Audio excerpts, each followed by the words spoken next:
Minutes ಆದಮೇಲೆ ಲಿಡ್ನ ತೆಗೆದ್ರೆ ನೋಡಿ, ಆಹಾ ಎಷ್ಟು ಒಳ್ಳೆ ಪರಿಮಳ ಬರ್ತಾ ಇದೆ ಅಂದರೆ ಸೂಪರ್ ಟೇಸ್ಟಿ ಆಗಿರೋ ಅಂತಹ ಉತ್ತಪ್ಪಂ ರೆಡಿಯಾಗಿದೆ. ನೋಡೋಕ್ಕೂ ಸಕ್ಕತ್ತಾಗಿ ಕಾಣ್ತಾ ಇದೆ. Hi friends, welcome back to my channel be happy. ಇವತ್ತು ಅಕ್ಕಿ ಹಿಟ್ಟನ್ನ ಯೂಸ್ ಮಾಡಿದೆ, ದೋಸೆ ಹಿಟ್ಟನ್ನ ರುಬ್ಬದೆ ತುಂಬಾ ಸುಲಭವಾಗಿ ಉತ್ತಪ್ಪ ಮಾಡೋದು ಹೇಗೆ ಅಂತ ನೋಡ್ಕೊಂಬರೋಣ. ಇನ್ನು ಯಾರೆಲ್ಲ ನನ್ನ ಚಾನಲ್ನ ಸಬ್ಸ್ಕ್ರೈಬ್ ಮಾಡ್ಕೊಂಡಿಲ್ಲ, ಪ್ಲೀಸ್ ಸಬ್ಸ್ಕ್ರೈಬ್ ಮಾಡ್ಕೊಳ್ಳಿ. ಈ ವಿಡಿಯೋ ಇಷ್ಟ ಆದರೆ ಲೈಕ್ ಮಾಡಿ, ಹಾಗೆಯೇ ಶೇರ್ ಮಾಡಿ. ಉತ್ತಪ್ಪ ಮಾಡೋದಕ್ಕೆ ಇವತ್ತು 2 ಬಟ್ಲಷ್ಟು ಓಟ್ಸ್ನ ತೊಗೊಂಡಿದ್ದೀನಿ. ಓಟ್ಸ್ನ ಸ್ವಲ್ಪ ಹುರ್ಕೋಬೇಕು. ಈಗ ರವೆನ ಹುರ್ಕೋತೀವಲ್ವ ಉಪ್ಪಿಟ್ಟಿಗೆ, ಆ ಥರ ಸ್ವಲ್ಪ, ತುಂಬ ಅದು ರೆಡ್ ಕಲರ್ ಆಗಬೇಕು ಆ ಥರ ಎಲ್ಲ ಏನಿಲ್ಲ, ಬ್ರೌನ್ ಕಲರು ಆಗೋ ಅಷ್ಟಿಲ್ಲ, ಸುಮ್ಮನೆ ಲೈಟಾಗಿ ಸ್ವಲ್ಪ ಬೆಚ್ಚಗೆ ಮಾಡ್ಕೋಬೇಕು. ಇವಾಗ ಎಲ್ಲ ಕಡೆ ಓಟ್ಸ್ನ ಸ್ವಲ್ಪ ಯೂಸ್ ಮಾಡ್ತಾ ಇದ್ದಾರೆ, ನಿಮಗೂ ಗೊತ್ತಿದೆ. ಅಟ್ಲೀಸ್ಟ್ ವಾರಕ್ಕೆ ಒಂದ್ಸಲ ನಾವು ಯಾವುದಾದ್ರೂ ಒಂದು ನಾರ್ಮಲ್ ಬ್ರೇಕ್ಫಾಸ್ಟ್ ಬದಲು ಸ್ಕಿಪ್ ಮಾಡಿ ಓಟ್ಸ್ ಐಟಮ್ ಏನಾದರೂ ಮಾಡ್ಕೋಬೋದು. ಈ ಥರ ಉತ್ತಪ್ಪ ಮಾಡಿಕೊಂಡ್ರೆ ಅದರಲ್ಲಿ ಓಟ್ಸ್ ಇದೆ ಅಂತ ಯಾರಿಗೂ ಗೊತ್ತಾಗಲ್ಲ, ಎಲ್ಲರೂ ತುಂಬ ಇಷ್ಟಪಟ್ಟು ತಿಂತಾರೆ. ಮತ್ತು ಓಟ್ಸಿಂದ ನಾನು ಒಂದು ಪಡ್ಡು ರೆಸಿಪಿ ಕೂಡ ಮಾಡಿ ಅಪ್ಲೋಡ್ ಮಾಡಿದ್ದೀನಿ, ಅದು ಕೂಡ ತುಂಬ ಚೆನ್ನಾಗಿದೆ. ಅದನ್ನು ಕೂಡ ನನ್ನ ಚಾನಲಲ್ಲಿ ಹೋಗಿ ನೋಡಿ. ಸ್ವಲ್ಪ ಬೆಚ್ಚಗಾಗಿದೆ ನೋಡಿ, ಜಾಸ್ತಿ ಕೆಂಪು ಮಾಡೋ ಅವಶ್ಯಕತೆ ಇಲ್ಲ, ಸ್ವಲ್ಪ ಬೆಚ್ಚಗಾದರೆ ಸಾಕು. ಈಗ ಇದನ್ನು ನುಣ್ಣಕ್ಕೆ ಪೌಡರ್ ಮಾಡ್ಕೋಬೇಕು, ಮಿಕ್ಸಿಯಲ್ಲಿ ಆಡಿಸ್ಕೊಂಡು. ಈಗ ಒಂದು ಬೌಲಿಗೆ ನೋಡಿ ಪೌಡರ್ ಮಾಡ್ಕೊಂಡಿದ್ದೀನಿ, ಓಟ್ಸ್ ಪೌಡರು, ಅದನ್ನು ಹಾಕ್ಕೊಳ್ತಾ ಇದ್ದೀನಿ.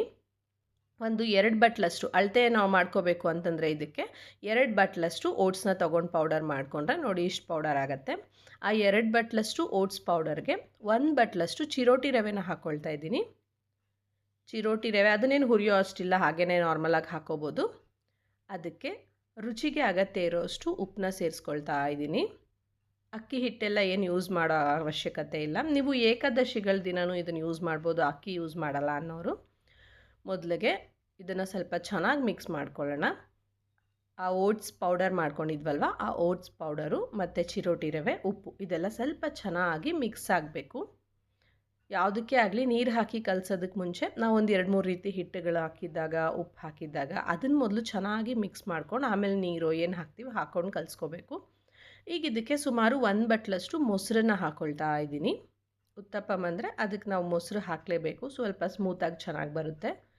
ಅದ್ರ ಜೊತೆಗೆ ಸ್ವಲ್ಪ ನೀರು, ಆ ಕನ್ಸಿಸ್ಟೆನ್ಸಿ ನೋಡಿಕೊಂಡು ನೀರು ಎಷ್ಟು ಬೇಕೋ ಅಷ್ಟು ಸೇರಿಸ್ಕೋಬೋದು.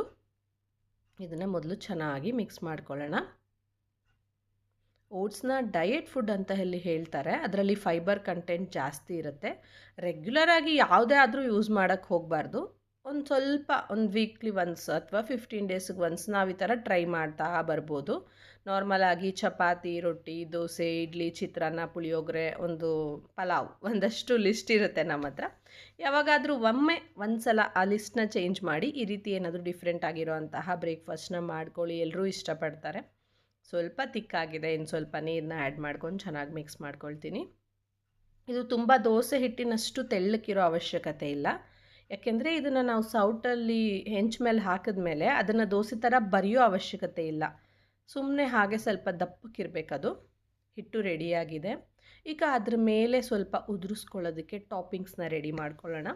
ಅದಕ್ಕೆ ಒಂದು ಪ್ಲೇಟಿಗೆ ಸಣ್ಣ ಕಟ್ ಮಾಡಿರೋ ಅಂತಹ 1-2 ಈರುಳ್ಳಿ, ಹಾಗೆಯೇ ಸ್ವಲ್ಪ 1-2 ಇಡಿಯಷ್ಟು ಕೊತ್ತಂಬರಿ ಸೊಪ್ಪು ಸಣ್ಣ ಕಟ್ ಮಾಡಿರೋದು, ತುರಿದಿರೋ ಅಂಥ 1-2 ಕ್ಯಾರೆಟ್, ಇದನ್ನೆಲ್ಲ ಸ್ವಲ್ಪ ಮಿಕ್ಸ್ ಮಾಡ್ಕೊಳ್ತಾ ಇದ್ದೀನಿ.